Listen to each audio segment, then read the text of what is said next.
Assalamualaikum warahmatullahi wabarakatuh. Hamdan syukran lillah, salatan wa salaman ala rasulillah, amma ba'. Teman-teman sekalian, kembali lagi berjumpa di YouTube channel saya, Rizal Panegoro Media. Dan pada kesempatan kali ini, saya ingin membahas satu tema yang sebenarnya bermula dari pernyataan salah satu teman saya. Dia mengatakan begini, beberapa hari kemarin dia mengatakan begini, saya kalau memilih pasangan, memilih istri, saya akan mengutamakan yang cantik dulu. Persoalan dia baik agamanya, dia sholat atau tidak, dia solehah atau tidak, itu urusan belakangan. Saya akan memilih berdasarkan kecantikannya dulu. Saya tanya kenapa? Kemudian dia mengatakan, karena merubah agama seseorang itu jauh lebih mudah daripada merubah fisiknya. Maksudnya, merubah dia dari yang tidak sholat menjadi rajin sholat, merubah dia barangkali yang tidak rajin baca Quran menjadi rajin baca Quran, itu jauh lebih mudah daripada merubah fisiknya, daripada merubah wajahnya. Jadi pastikan dulu sesuatu yang tidak bisa dirubah, kemudian pilihan berikutnya adalah faktor yang bisa dirubah. Dia mengutamakan fisik dulu, kemudian agamanya, dengan dalih bahwa merubah agama jauh lebih gampang daripada merubah fisik. Intinya dia mengatakan bahwa memilih pasangan itu dahulukan yang cantik dulu, karena merubah fisik itu jauh lebih sulit daripada merubah kesolehannya. Merubah sifatnya yang tidak sholat menjadi rajin sholat itu jauh lebih gampang dirubah daripada merubah fisiknya. Yang ingin saya tanggapi adalah apakah pernyataan ini benar atau tidak. Tapi sebelum ke sana, saya ingin sampaikan dulu bahwa sesungguhnya agama Islam adalah agama yang tidak pernah bertentangan atau menyelisihi atau bertolak belakang dengan fitrah manusia. Al-Quran disebut kitab suci karena isinya tidak kontradiktif dengan fitrah dan naluriah manusia. Misalnya ketika kita berbicara tentang kebutuhan manusia, fitrah manusia yang butuh makan, Islam, Al-Quran menyuruh kita atau membolehkan kita atau akan memerintahkan kita untuk makan. Al-Quran mengatakan kulu washrabu wala tusrifu, makan dan minumlah kamu, tapi jangan berlebihan. Artinya semua fitrah manusia, semua naluriah manusia itu diperbolehkan oleh manusia, tapi ada koridor-koridor yang mengaturnya. Makan tadi misalnya, manusia butuh makan, Islam menyuruh kita untuk makan. Kulu washrabu wala tusrifu, makan minum silahkan, tapi ingat wala tusrifu, janganlah berlebihan. Kemudian manusia butuh tidur. Allah Subhanahu wa taala mengatakan dalam Al-Qur'an, dia menjadikan tidur itu sebagai istirahat. Wa ja'alna naumakum subata. Silakan tidur, ya, tapi kemudian ada aturannya juga. Ketika waktu sholat, dia sholat, ada waktunya untuk bekerja dan lain sebagainya. Kemudian kaya, manusia umumnya suka harta, dia suka kekayaan, silakan mencari harta, silakan menjadi kaya, karena tidak ada larangan untuk menjadi kaya.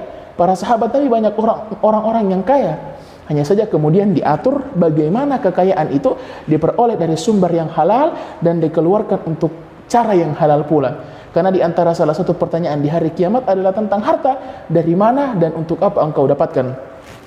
Intinya, Islam tidak pernah bertentangan dengan fitrah naluriah manusia. Apapun fitrah manusia, apapun yang disukai oleh manusia, diakomodir, difasilitasi oleh Islam dengan cara-cara yang diatur sedemikian rupa sehingga tidak merugikan siapapun. Masya Allah, luar biasa. Termasuk ketika kebutuhan, termasuk untuk kebutuhan biologis. Laki-laki suka perempuan, perempuan suka laki-laki, itu fitrah. Makanya kalau ada agama yang melarang menikah, agama tersebut bertentangan dengan fitrah manusia. Islam tidak melarang laki-laki suka sama perempuan, perempuan suka sama laki-laki, tidak, karena itu adalah fitrah manusia.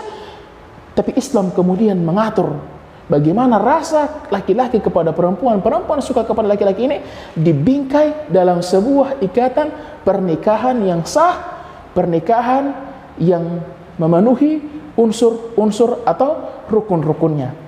Kemudian kebutuhan lain atau fitrah manusia lain adalah umumnya kita menyukai keindahan. Perempuan menyukai laki-laki yang tampan wajahnya, yang baik fisiknya, begitupun laki-laki suka perempuan yang cantik. Sehingga kemudian ini tidak dilarang oleh agama Islam. Makanya dalam hadis Nabi sallallahu alaihi wasallam tentang aturan memilih pasangan, Nabi mengatakan apa? Tunkahul mar'ah, nikahi perempuan itu karena 4 hal. Apa yang pertama? Yang pertama dikatakan limaliha, karena hartanya. Kemudian yang kedua, wali hasabiha, karena hasabnya. Hasab itu apa ya? Kedudukannya. Kemudian yang ketiga, wajamaliha, karena kecantikannya. Dan yang keempat, walidiniha, karena agamanya. Silakan memilih pasangan karena kecantikannya, silakan memilih pasangan karena kedudukannya, silakan memilih pasangan karena kekayaannya, silakan memilih pasangan karena agamanya. Jadi memilih pasangan berdasarkan fisik seseorang itu tidak dilarang oleh agama. Artinya kita tidak dilarang untuk memilih pasangan yang cantik. Laki-laki tidak dilarang untuk memilih pasangan yang cantik, dan perempuan pun tidak dilarang untuk memilih pasangan yang tampan. Nah, kita kembali pada soalan awal tadi. Apa yang salah kemudian dari pernyataannya kalau begitu? Ketika dia mengatakan bahwa saya ketika memilih pasangan menomorsatukan fisik dulu. Karena fisik itu adalah sesuatu yang susah dirubah, melebihi merubah kesolehan seseorang. Artinya saya memilih seorang yang akan saya jadikan pasangan hidup ini berdasarkan fisiknya dulu, karena ini susah dirubah. Adapun dia tidak sholat, adapun dia tidak bisa baca Quran, itu sesuatu yang jauh lebih mudah untuk dirubah ketimbang merubah fisiknya. Apa yang salah dari pernyataan ini? Yang salah dari pernyataan ini adalah, pertama, dia bertentangan dengan hadis Nabi. Meskipun di dalam hadis tadi tidak dilarang memilih karena fisik, memilih karena kecantikan, tetapi hadis ini ada sambungannya. Apa sambungannya? Fadfar bidzatid din. Pilihlah karena agamanya, atau dahulukan agamanya. Pilih yang baik agamanya. Taribat syarat. Jika tidak, maka engkau akan menjadi orang yang merugi. Artinya silakan memilih karena kekayaannya, silakan memilih karena fisiknya, silakan memilih karena hasabnya, tetapi dahulukan agamanya, karena kalau tidak engkau akan menjadi orang-orang yang merugi. Kemudian kesalahan yang kedua, ini yang paling fatal saya rasa. Kesalahan kedua dari pernyataannya yang tadi, dari statementnya yang tadi adalah dia terlalu yakin, dia terlalu percaya diri akan bisa merubah pasangannya dari yang tidak baik agamanya menjadi baik agamanya. Dia terlalu yakin untuk bisa merubah pasangan yang dia pilih ini dari yang tidak solehah menjadi solehah. Itu kesalahannya. Kenapa salah? Jamaah sekalian, kita tidak pernah tahu sebagaimana kualitas dakwah kita, kualitas ajakan kita dalam mengajak seseorang. Nabi SAW itu mengajak pamannya untuk masuk ke dalam Islam, luar biasa perjuangannya. Nabi membujuk, Nabi merayu agar kemudian pamannya itu mau masuk ke dalam agama Islam. Bahkan di detik-detik kematian, sakaratul maut pamannya, Nabi masih mendatangi pamannya dan berkata, ucapkanlah kalimat la ilaha illallah, maka aku akan menjadi pembelamu di hari kiamat nanti. Maka kalimat itu akan menjadi hujjah bagiku untuk membelamu di hari kiamat nanti. Tapi ternyata Nabi saja, seorang Nabi SAW yang telah mengeluarkan manusia minaz zulumati ilan nur, dari kegelapan menuju cahaya yang terang benderang, yang telah mendakwahi dan telah mengislamkan begitu banyak manusia, tidak bisa memberikan hidayah, tidak bisa merubah pamannya. Lalu siapa kita teman-teman sekalian? Siapa kita ini dibandingkan Nabi?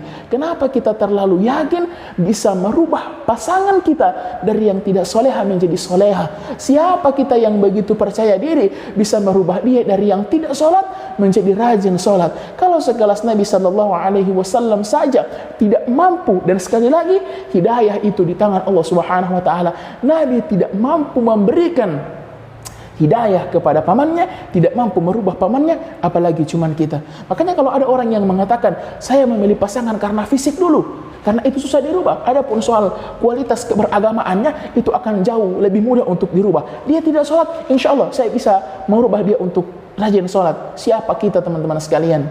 Ya, ada satu kisah, suatu hari, barangkali ada yang sudah pernah mendengarkan kisah ini. Ada suatu hari di tahun 1900-an, ada sepasang suami istri begitu yang merupakan psikolog.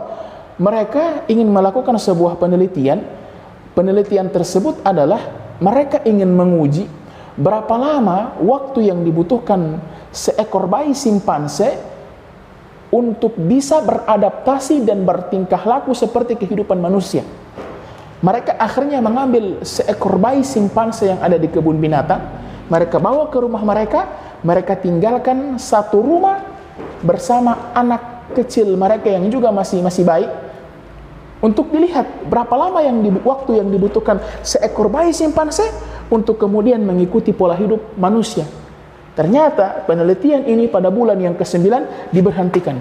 Bayi simpanse tersebut dikembalikan ke kebun binatang. Kenapa? Karena ternyata yang terjadi adalah bukan bayi simpanse tersebut yang mulai bertingkah laku seperti manusia, tapi anaknya yang mulai bertingkah laku seperti bayi simpanse.